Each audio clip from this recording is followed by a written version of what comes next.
right at the beginning, and whether you might just tell us a little bit more about Shireen Abu Akleh, because she was a very experienced journalist, wasn't she? And you She's tell been him covering to the control his Israeli-Palestinian conflict for nearly 2 decades. Come on.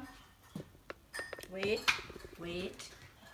Sit. More than 2 decades, actually. Wait. Shireen has no personal life. Her Wait. personal life is in the field. She is there. She is out there covering the news.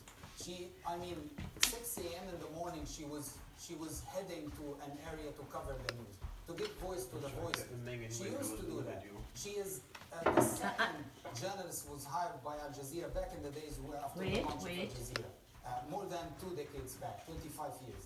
And she has been great in reporting accurate, impartial, objective, and neutral. She's been very, very truthful. She is well known by the international media as well, because she is usually doing this kind of walk and talk everywhere in Palestine, trying to report the news, give voice to the voiceless. She is everywhere, and she is, by the way, a Palestinian journalist, but also she has an American citizenship. She traveled the world. She covered the news in London. I met her in London for the first time when I was a correspondent for Al Jazeera. She was covering the news in London, the news of the Brexit in London.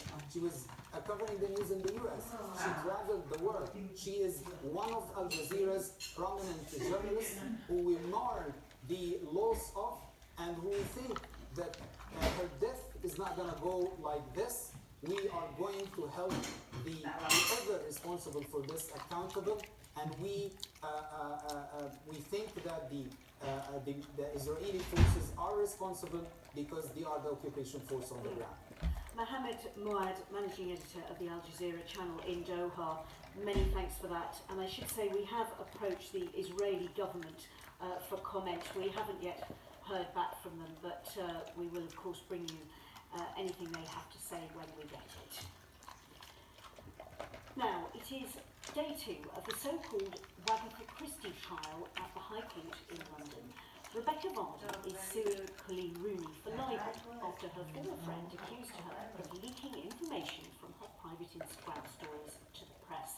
Our reporter, Charlie Haynes, joins us now from outside the High Court and bring us up to date with what's been happening there this morning, Charlie.